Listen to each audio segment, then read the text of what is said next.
Ay, ala. Madadaanan pa tong tulay. Ayun, tulay oh. Grabe. Nilayog man sa atop.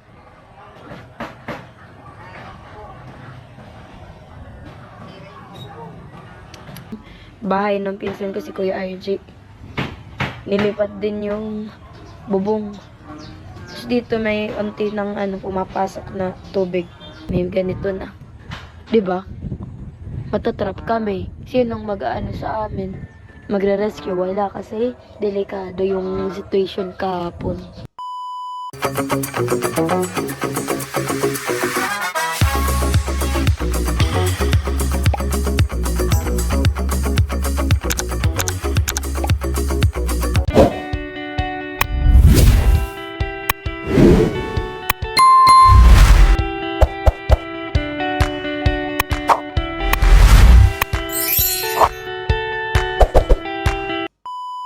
So, ayun mga kagani, good morning. Kakagising ko lang po.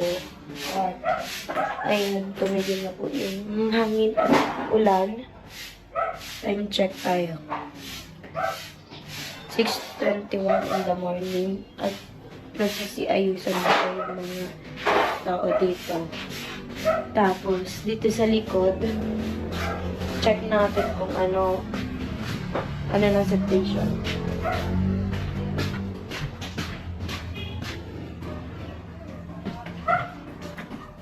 Ayun, si Sushi ang likot-likot. Huwag tatabi sa akin mamaya. Sambasa ka na. Dumi-dumi mo. Si Dada. Da. Tapos nakabos, ayun na sa bobo sa atin. Si Mother andito. Ayan, ma. Si Vlog. Good morning mga kagani. Nabababa ako. Nakaraos na din yung bagyo. Check natin dito sa baba. Dahil baha. Baha na naman. Ay, ala. Madadaanan pa tong tulay. Ayun, tulay oh.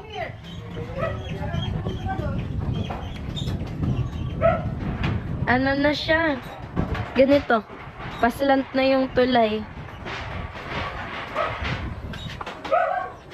Pero matibay siya. Kala namin magigiba na. Ayan ba? Ito kay Ate Salvi. Grabe. Nilayog man sa atop.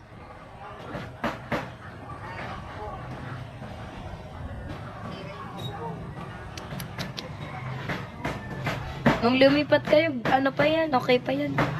Kung naglipat kami, okay pa yan. Oo. Nakita niyo yung vlog ko. Nakita niyo ko nandiyan pa. Salamat sabi ko nandiyan pa. Nag-vlog dyan. Tapos yung wala na yun. Meron pa. Ayun, wala na. Habang nag-uuban ka, nagkarakusog so ano. Mga yata yung hanggang tanghali. Hanggang apo na gabi. Ay, nako.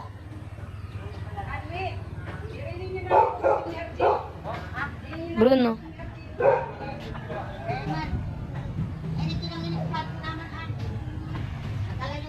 Baha na naman. Buti na lang may tulay. Pero di kami dumaan dito kahapon kasi delikado. Talagang nagsishake to. Hala, may part na malambot. Ito.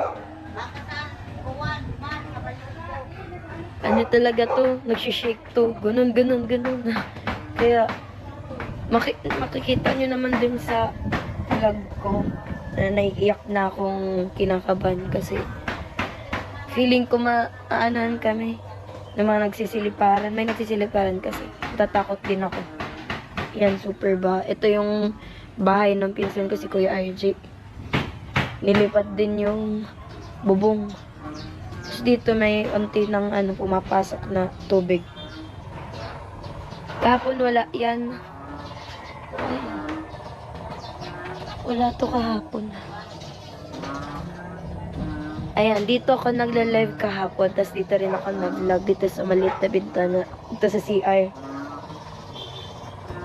So, kitang-kita dyan yung pangyayari kahapon. Yung bagyong uwan. Tapos ito, kala namin tutumba na kasi dinadala na niyan yung itong tulay. Grabe. Tapos ito, feeling ko inana na to ni ni Dada. Di ko lang kasi naabutan kasi late akong nagising. Pero maaga na yung 6 AM. Siguro napakaaga ni Dada para ayusin to. Medyo tumaob na daw kasi ito eh. Yung bubong. Ayo, may mga punit-punit na nga. Talagang phoenix na ni Dada. Ayan, dito na yung tubig. Pero sana wag nang tumaas pa. Dito tayo sa new project. Lumigas kasi kami kahapon nung napakalakas na talaga nung hangin at ulan. Sabi, habagat daw yun. Kung di nga kami lumipat, mas lumakas pa. So, nakakatakot kung nasa loob lang kami tapos di namin alam na may ganito na. 'Di ba? Matatrap kami. Sinong mag-aano sa amin? Magre-rescue? Wala kasi delikado yung situation kahapon. Ayun yung tent. Yun yung tent na bakal. Ano siya? Bumaliktad yung yung ilang parts ng tent na bakal. Tapos yun yung binili kong tent. Nasira na. Kailangan na yun, alisin kapag okay na dito sa daanan. Kasi baha pa eh.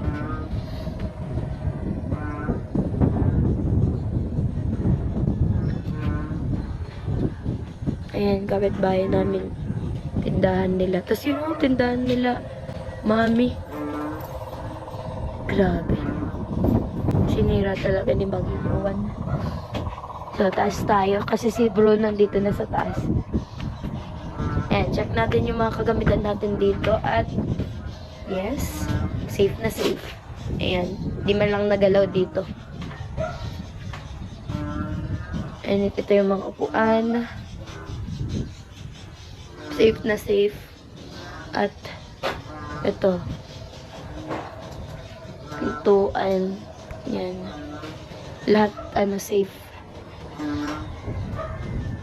Kaya sana'y wag nang tumaas ang tubig dahil mahihirapan na naman tayo niyan.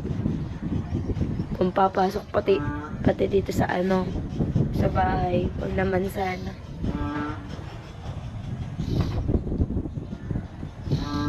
Ayan o. Ayan, Battle Lake. Hindi kasi kumakaano doon. Kasi doon.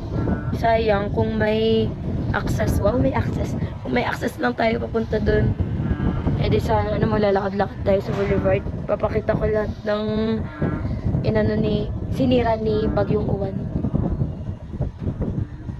Pero sa ngayon, okay na din yung hangin. Talagang mahina na. Unlike kapag talagang makikipaglaban ka sa lakas. Yung lakas mo nga bilang isang tao, hindi tatablan si Bagyong Uwan. Talagang dadalhin ka niya. Dahil sa sobrang napakalakas niya. Grabe, tatlong ba naman? Tatlong ice yung bagyo. 3 in 1 kung sa kape. Ganun. Sunod ang bantay ko. Bruno. Ito si Bruno, grabe. Nung nakikita niyang, medyo naiiyak na kami nila mama sa sobrang kaba. Si Bruno may nakikiramdam din siya.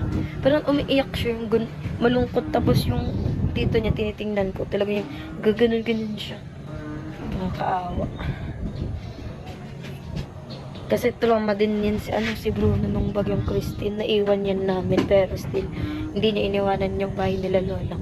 Ginawa ba naman yung skateboard yung higaan? Doon siya kahit lumulutang. Hala, saan to galing? Binaba mo da? May tubig. Binaba mo? Nalagyan ng water.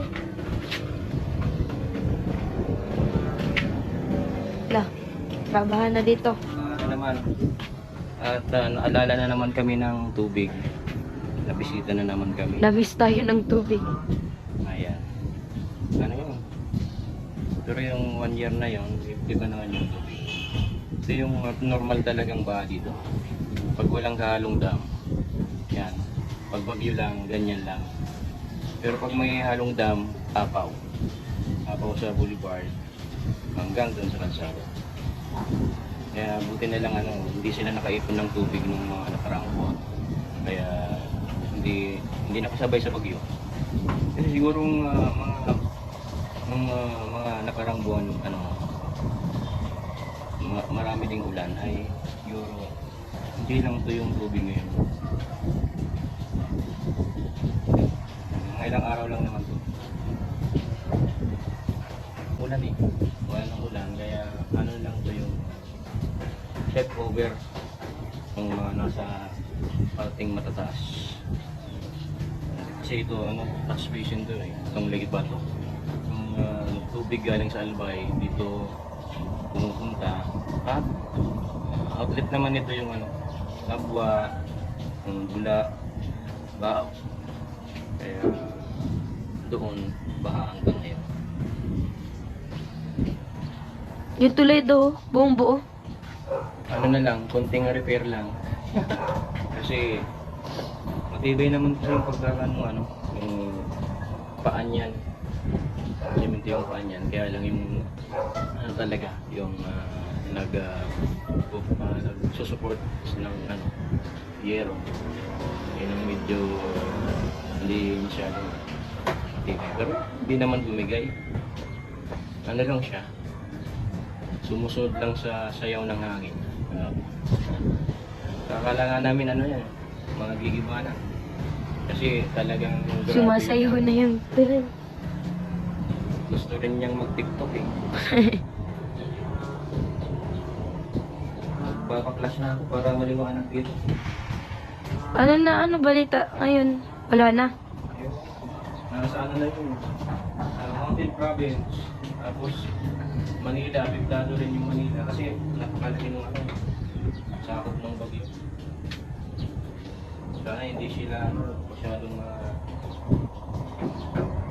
grabe. Dito, parang dito yung sentro ng bagyo eh. Grabe nga. Madali nang ang iyakan ni Ate Mama, ang bagyo. May iyak na nga. Umiiyak na. Dun sa labas kasi nakikita niya yung bagyo. Nagsasalubong yung yung direction ng hangin at ulan. Naggaganon-ganon na. Di ba da? At ayun na nga, nag-vlog pala ako, yung muta pa ako dito sa mata. Hiniram ko muna yung damit ni Dada.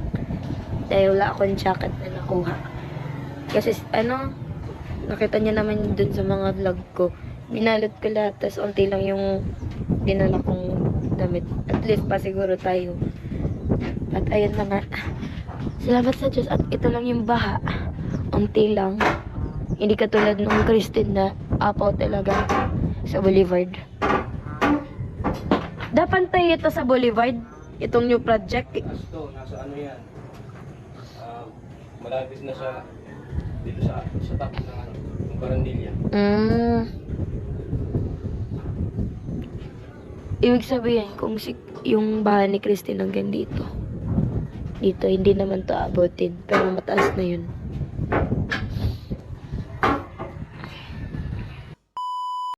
Ay, bigat naman. Kasi ito yung forma eh. Ginamit mong pangarang yung forma. Kaya mabigat. Talagang hindi siya papadpadin ng ano Tagalog, papadpadin. Papadparin. Pwede na rin, naintindihan na nila. Ang lawig ko naman mag-Tagalog, walang sala. Hindi yan lili pa rin. Hindi nakatakas ng washing machine. Dapat Lili pa rin.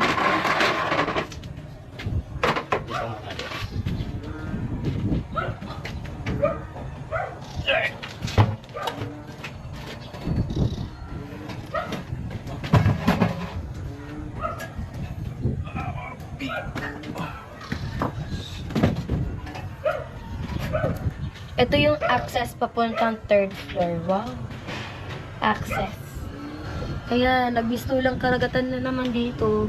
At naging isla na naman itong bahay Usual dito. Yan talagang tanawin kapag ayan bumabagyo o malakas yung buhos ng ulan ng mga ilang araw. Kaya nga maraming kumukontra dito nung na tayo itong bahay kasi sayang lang naman yung bahay na yan. Pakain din naman. Kaya dapat hindi na niya tinuloy.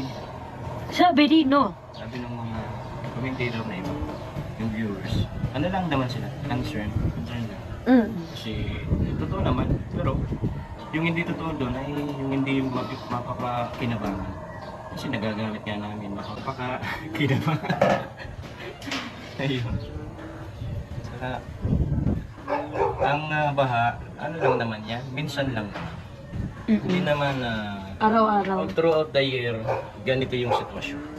Kaya, siyempre, pag wala nang baha, normal, back to normal, lang naman yun.